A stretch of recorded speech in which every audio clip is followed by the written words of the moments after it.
先生、私どっか悪いんでしょうか？心音も別に問題なさそうだけどね。こっちはどうかな。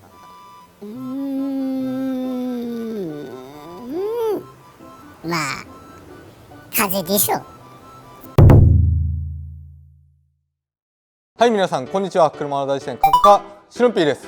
今回はね、ちょっとリクエストで疎水と撥水どっちの方が吹き上げやすいのってやつね、いただいていたので、それをちょっと実験していこうと思います。でボディ、1列目をねこういう風にマスキングで分けてあるので、コーティング剤ゼロウォーターとゼロドロップを使って、このシュアラスターのマイクロファイバークロスで吹き上げてどっちの方がいいのかっていうのを見ていきたいと思います。今日は初日ということで、とりあえず施工して、明日ね性能を一旦見てから吹き上げるっていう方法を取りたいと思います。そしたら早速コーティング剤施工していきたいと思います。この辺はね、いつもやってることなので手短にいきたいと思います。で右をゼロウォーターにしようかね。でこのクロス使って乾いた状態に施工していきます。はい、こういった感じでクロスにゼロウォーターをつけて塗っていく。ゼロウォーターは、浸水って書かれてるんだけど、僕の中では疎水、完全にね水がとどまってくんないので、浸水でもいいんだけど、疎水も造語だからね何とも言えないんだけど、僕のいつも説明しているやつで言うと疎水になるのかな。こういった感じ、ちょっとたっぷりめにつけちゃおうかな。で反対の面を使って吹き上げる。使いやすいよねやっぱね、ゼロウォーターは。ゼロドロップもそうなんだけど。オッケー、ツルツルツルツルコーティングです。でそしたらこっち終了ね。そしたら続いて新しいクロスを用意してゼロドロップ。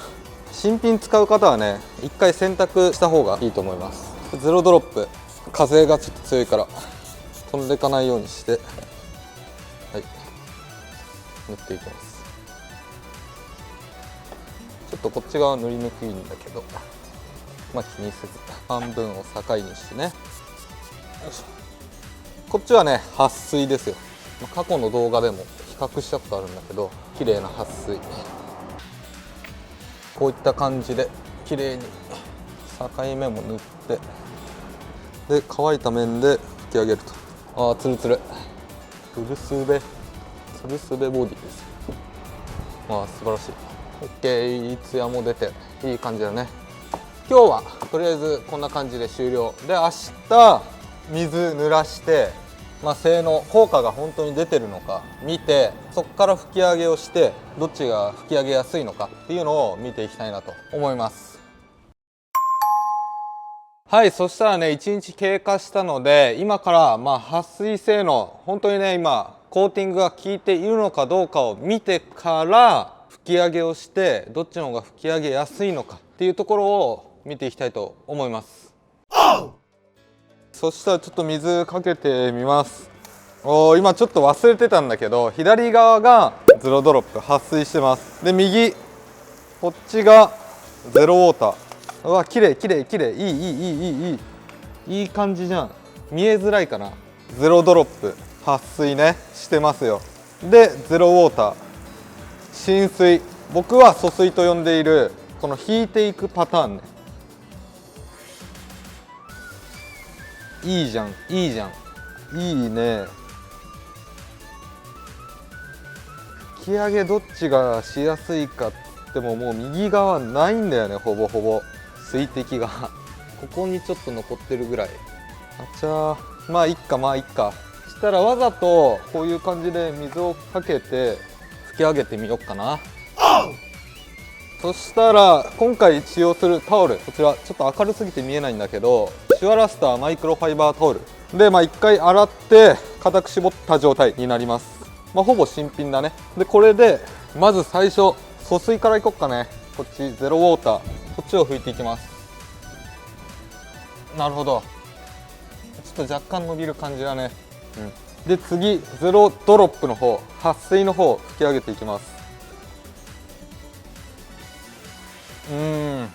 分からん。そんな変わんないね。まあ両方とも綺麗に拭き上げられてるんだけど、そしたらちょっと水かけて両方空拭きでちょっといってみようかな。最初疎水の方からいってみよう。こういう感じね。全然普通つか綺麗に落とせる。さあ続いて撥水の方を拭き上げてみます。乾いたやつね。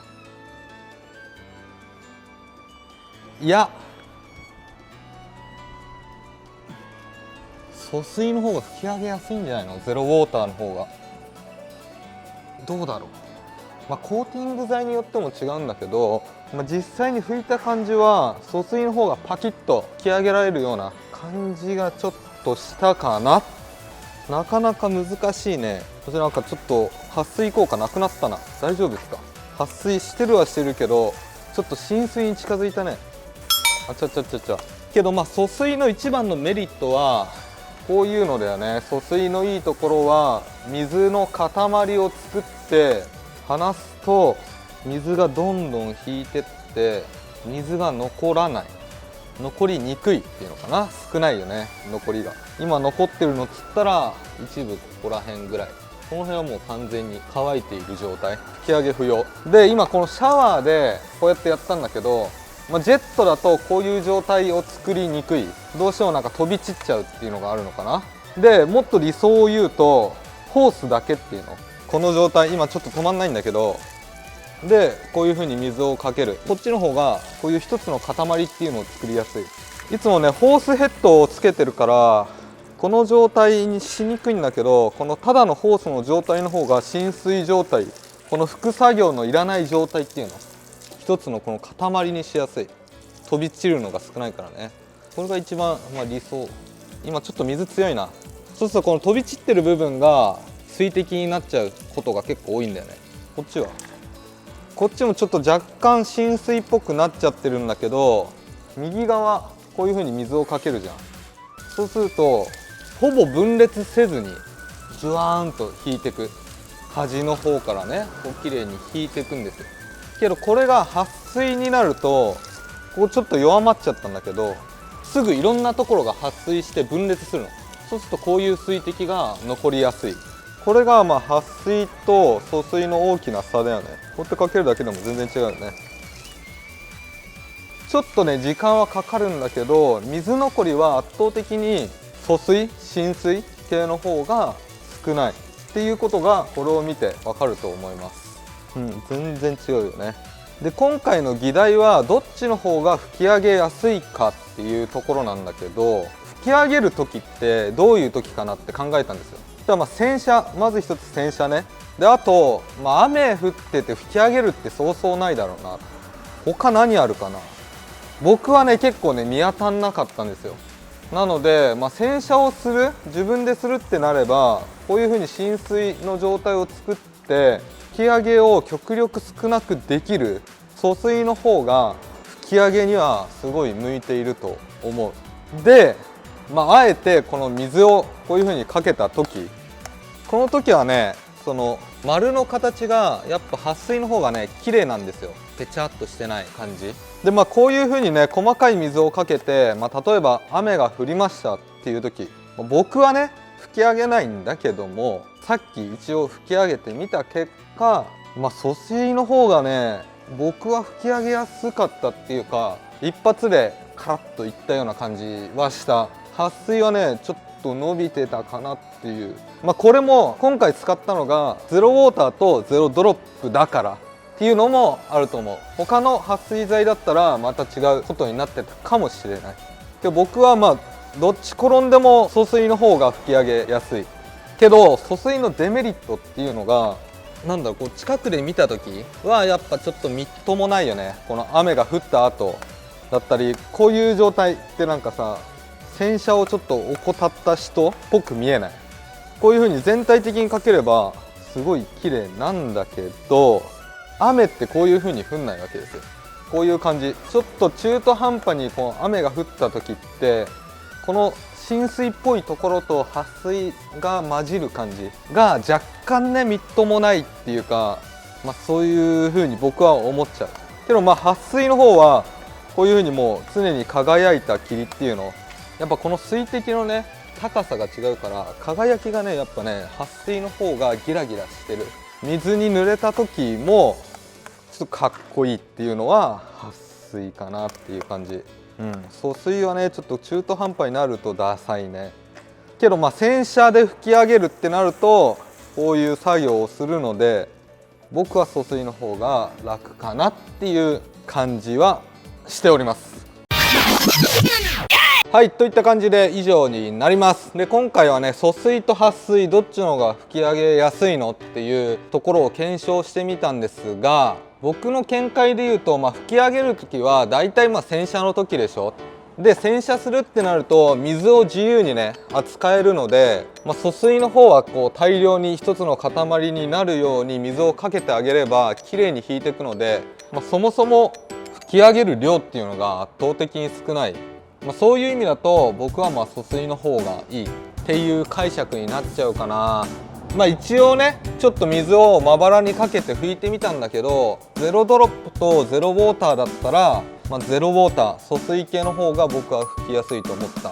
この検証はどっちにしろ僕はゼロウォーターかなっていう感じで、この撥水ゼロドロップの方のいいところは小雨とか降ってこういう水滴がねポツポツついた時は撥水の方が見栄えがいいのかなという見解。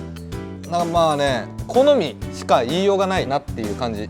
難しいところではあるんだけど、皆さんはどっちの方がいいのか、この動画を見て、ちょっと今後コーティング剤っていうものを選んでもらえればいいのかなと思います。はい、検証の方ちょっとこれで以上になるんですが、この動画面白いなと思った方、是非高評価とチャンネル登録お願いします。それではまた来週。